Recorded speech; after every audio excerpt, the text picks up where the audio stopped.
Your life is your life. Don't let it be clubbed into dank submission. Beyond the watch, there are ways out. There is a light somewhere. It may not be much light, but it beats the darkness. Beyond the watch, the gods will offer you chances. Know them. Take them. He can't beat death, but he can beat death in life, sometimes. And the more often you learn to do it, the more light there will be. The mind is the matrix in and of itself. Right now, today, in this moment, I promise you, the matrix has you. If you guys know David Foster Wallace's concept of this is water, to a fish, water is so ubiquitous it ceases to exist. Now, we all have that same thing, and it's playing on us, and it's keeping us from becoming who we want to become. And that thing is our mindset. It's our belief system. It is so ever present. It is so ingrained into the fabric of who you are and the way that you process data, you don't even notice it. You don't even know that it's real. And this is the thing that impacts your life. It is your inability to see that your mindset controls everything, that it is water in and of itself. Now, when I heard this from Shakespeare, I realized that once you become aware of the water, you can change everything. Any moment, you can choose to believe something new about yourself. Now, the weird thing about belief is as soon as you change that belief, it becomes true. Why that is, I will never quite understand. What weird quirk of human evolution has left us in a space where simply believing it makes it true? If you think you're dumb, guess what? You're dumb. Truly. And you will act in accordance with that belief, and that should scare the shit out of you. Fear is not real. The only place that fear can exist is in our thoughts of the future. It is a product of our imagination, causing us to fear things that do not at present and may not ever exist. That is near insanity, Katan. Do not misunderstand me. Danger is very real, but fear is a choice. The impulse to dream has been slowly beaten out of me through the experience of life. And most people have stopped living their dreams because of the lessons they've learned from life or things they've picked up because we've only been born with two fears. The fear of a loud sound or the fear of falling. All the other fears are fears we learn, fears we pick up. Whatever you're scared of, your life, value you brought to the planet, far more important. Whatever you're afraid of, you're stronger. So as we begin to look toward the future and look at what will it take for us to break through those fears, one, acknowledging the fear, knowing it's all right, some fear is healthy. Beginning to know that your dreams, your passions, your drive to achieve whatever it is you want, as it has more power and meaning, it will move you past your fears. As you begin to feel that you deserve it, your passion and goal is so strong, the fears won't matter. One can have no smaller or greater mastery than mastery over oneself. That's Da Vinci. Da Vinci did amazing things with his life. I wanted to do equally amazing things with mine.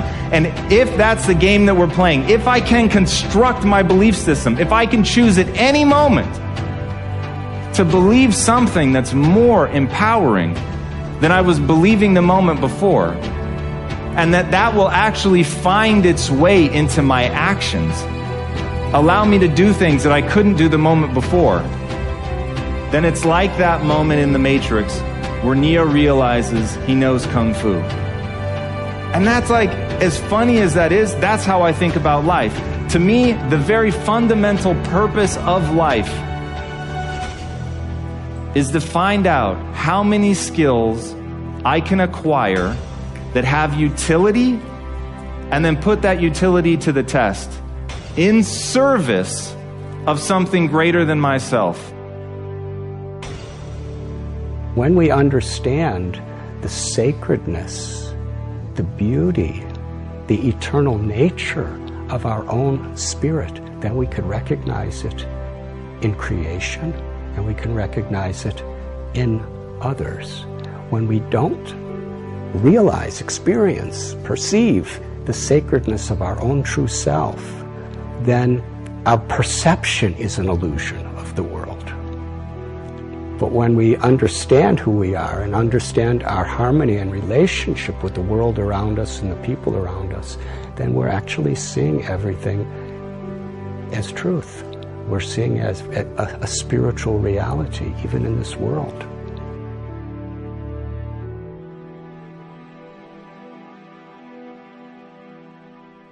Discovering your why is just the beginning. In order to enjoy all the benefits of having a clearly articulated why, you'll need to have the courage and discipline to use it. Like Thomas Edison said, vision without execution is hallucination. There is an ideal order for implementing your why, though sometimes reality does get in the way, and it all starts with you. Our natural tendency is to start with the tangible. We define our value by what we do, so it takes practice to start with why. Like riding a bicycle, at first we're unsure, unsteady.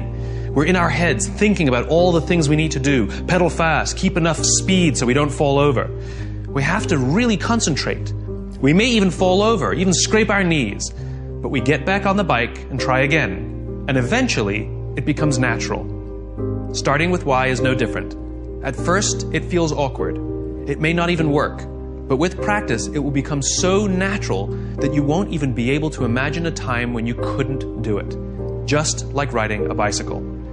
In time, your why will act as a filter for many of the decisions and choices you make. It becomes a tool to help you find a job or seize an opportunity in which you're more likely to succeed. It removes a lot of the guessing. Here's a metaphor to show you what I mean. It's called the celery test.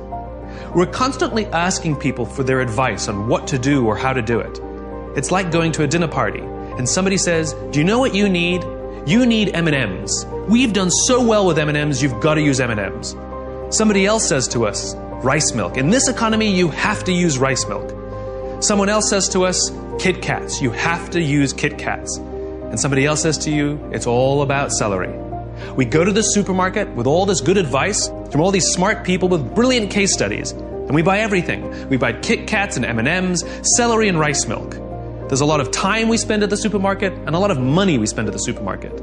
And when we get to the checkout lane, we're standing there with all these products in our hands and no one can see what we believe because we bought everything.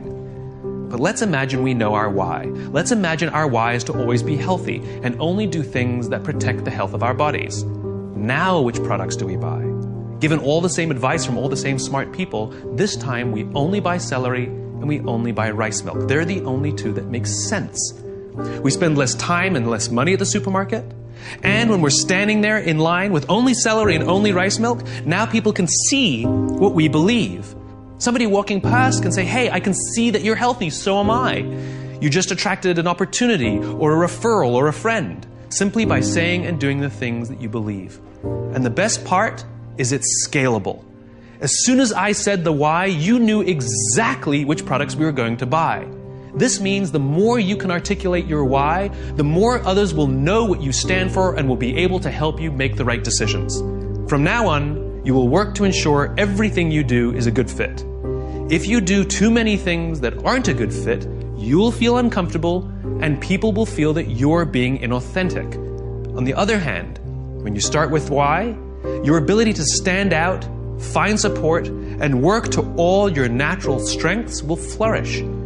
With practice, you will learn to trust your why. You will eventually start to see your job and the things you do as ways to breathe life into your cause.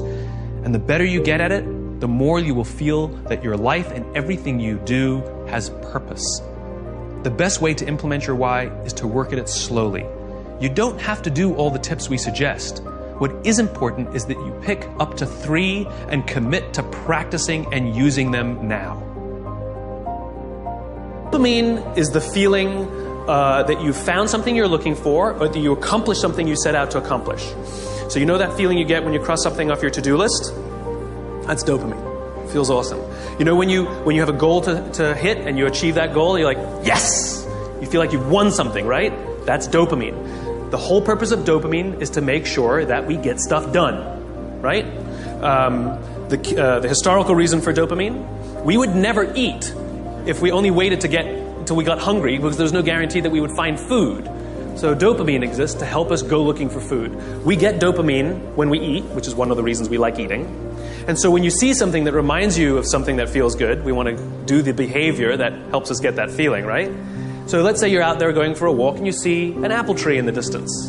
You get a small hit of dopamine. And then what it does is it focuses us on our goals. And now we start walking towards the apple tree. And as the apple tree starts to get a little bigger, we feel like we're making progress. You get another little shot of dopamine and another little shot of dopamine until you get to the tree and you're like, yes!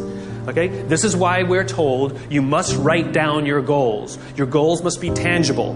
There's a biological reason for that. We're very, very visually oriented animals. You have to be able to see the goal for it to biologically stay focused, right? If you don't write down your goals, if you can't see your goals, it's very hard to get motivated, to get inspired. For example, think about corporate visions, right? A corporate vision has to be something we can see, right? That's why it's called a vision. You can see it, right? To be the biggest, most respected, to be the fastest growing are not visions. They're nothing, right? What does that even look like? Respected by whom? Your mother? Yourself? Your friends? Your shareholders? Who knows? What's the metric? Dunno. It's amorphous. Doesn't motivate us. Just like I can't tell you, you will get a bonus if you achieve more. You're going to ask me, how much more? I'm going to say, more. Doesn't work. You need a tangible goal. You need a tangible goal, right? Here's a great vision. Martin Luther King, I have a dream that one day little black children and little white children will play on the playground together and hold hands together. We can imagine that.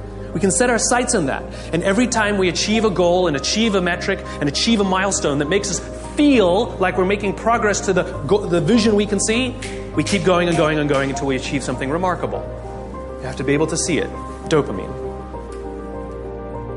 Like I said, dopamine is the feeling you get when you set out to find something you're looking for as well. Talked about the to-do list. I came home from a trip just a couple days ago and I had a bunch of errands to run and I wrote down a little list of things I had to do and off I went, right? And as I was walking past, I think it was the dry cleaners, I don't remember. I was walking past something, I remembered, I have to do that, and I hadn't written down on my to-do list. So I went in and I finished what I needed to do, and then when I came out, I then wrote it on my to-do list and then crossed it out. Because I wanted the dopamine. Feels good. Dopamine comes with a warning. Dopamine is highly, highly, highly addictive.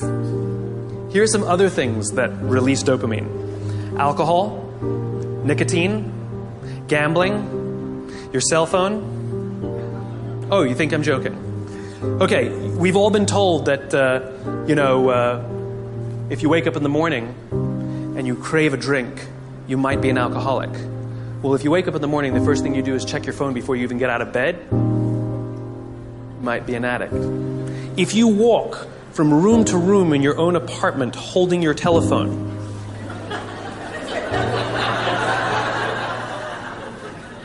you might be an addict.